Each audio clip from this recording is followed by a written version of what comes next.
Quand on est régionaliste, donc on veut faire de la région, j'allais dire, la pierre angulaire de l'aménagement du territoire, et dedans l'aménagement du territoire, il y a l'économie. En Provence-Alpes-Côte d'Azur, on a un secteur tertiaire qui est hypertrophié, bien trop développé. On a l'agriculture qui malheureusement a un problème, notamment dans la protection des terres nourricières, dans la transmission des espaces agricoles et dans l'installation des jeunes agriculteurs. Donc là, on veut sanctuariser un certain nombre de terres agricoles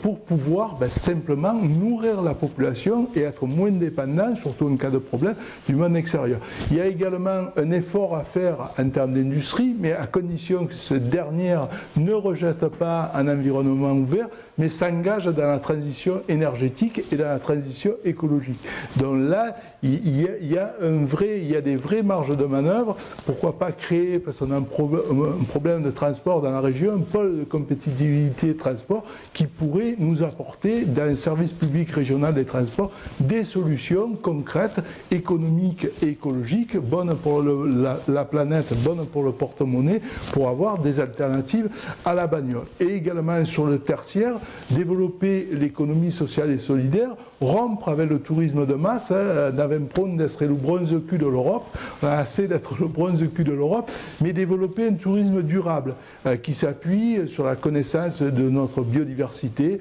de notre histoire, de notre langue, sur des échanges et moins sur de la consommation, j'allais dire, style